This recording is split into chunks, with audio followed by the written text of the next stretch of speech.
Wakati mliponikabidhi dhamana ya kuliongoza taifa hili, niliahidi kwamba serikali ninayoiongoza itaendeleza mema yaliyopita, kuimarisha yaliyopo na kuleta mema mapya.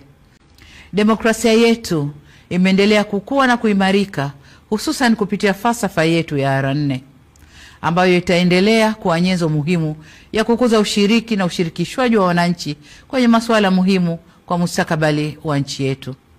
Hata hivyo, nataka kusisitiza kama ambavyo nimekuwa nikisema katika majukwaa mbalimbali kwamba kutekelezwa kwa falsafa ya R4 kunaendana sambamba na kuzingatiwa kwa katiba na sheria za nchi. Kamwe falsafa hii haiwezi kuwa kisingizio cha kuvunja sheria au kujenga mazingira yanayohatarisha amani, usalama na utulivu wa nchi yetu.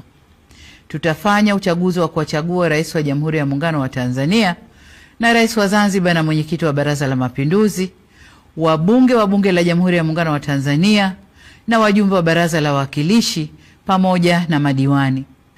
Ni matumaini yangu kuwa tutaendelea kudumisha sifa ya nchi yetu kuwa ni kitovu cha amani na nchi ya kidemokrasia iliyojengeka juu ya misingi ya uhuru na haki. Serikali imejipanga kuhakikisha kuwa mahitaji yote ya Tume Huru ya Taifa ya Uchaguzi yanapatikana kwa ukamilifu na kwa wakati. Aidha, tutafanya kila tuwezalo kuhakikisha kuwa uchaguzi unafanyika kwenye mazingira ya utulivu na amani katika kipindi chote cha matayarisho hadi wakati wa uchaguzi, ili kuwa na uchaguzi huru na wa haki. Wito wangu kwenu wananchi, mjitokeze kwa wingi kushiriki katika mchakato mzima wa uchaguzi, kuanzia kujiandikisha kwenye daftari la kudumu la wapiga kura, kujitokeza kugombea na hadi kupiga kura. Niwatake viongozi, wanachama na wafuasi wa vyama vya siasa tuzingatie taratibu na sheria za nchi. Uchaguzi huu uwe ni fursa kuimarisha zaidi umoja na demokrasia yetu ili tupate viongozi bora na walio imara.